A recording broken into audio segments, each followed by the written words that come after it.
Toy ny fanalana ireo mpivarotra eny an-tsisin-dalana ho an'ny commune Antananarivo renivohitra tato ato miara-misalaha ny polisy munisipaly sy ny polisy nasionaly ao anatin'ny fanatanterahana izany asa izany heverina fa hisy vokatsoa kosa io fiara-miasa io. Mbola mitohan-trano ny fangala-pery eo amin'ireo mpivarotra amoron-dalana sy ny polisy munisipaly ary ny polisy nasionaly.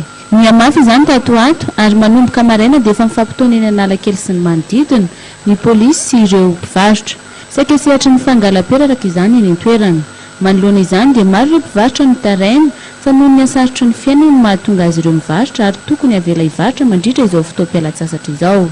Mahazo an'ilay mpivarotra ty Analakely ohatran'ny mijaly be satria ilay fidiran'ny mpianatra ho avy dia ireo olo ireo ohatran'ny mba mananjaraka daholo mba mena ohatran'ny olona izany dia zoan'ny olona kokoa izany maro tena marina amin'ilay izy dia lasa miaina anaty fitanterana sy fijaliana ilay olona izany.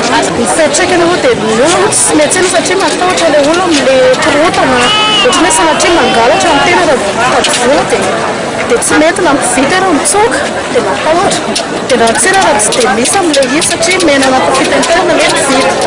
Ny antsao izany dia ohatran'ny hoe mangataka amin'ny tombo fanjakana ohatra izay mba mitendravitra momba ny tsena izany ohatran'ny hoe alao mba hianan-kalalana ilay olona fa farafarazany mba fitafidiran-tena. Nanambara ireo mpivarotra fa misy ny fampiasana hery atao amin'ireo tompon'andraikitra sasany amin'ny fanalana azy ireo.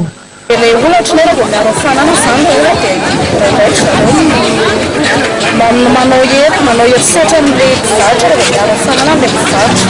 Fa ny tika ohatran'ny hoe zay raha vao miala dia tsy maintsy miala nefa ohatran'ny olona ireo ingaty tsy voatery hoe mananasa azoboana aminy ohatran'ny hoe nohanina hohanina tetablandroany hohanin'androany nohaniny tetablandapitsa hohanina rapitsa. Etsy ankilan'ny polisy nasionaly dia miara-misalaha amin'ny commune Antananarivo amin'ny fandrindrana ny fifamoivoizana ka ho fandaminana ny fifamoivoizana eto Antananarivo dia miara-miasa amin'ny commune izy ireo amin'ny fanalana ireo mpivarotra amoron-dalana.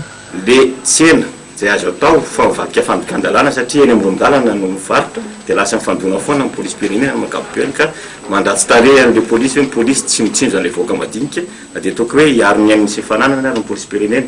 Ohatra fotsiny teo amin'ny pont Anapasika angambany dia ndresahana tsotra ilay mpivarotra dia tena ny ala afaka samy mijerytsika fa tsisy mpivarotra tsony ny pont Anapasika io.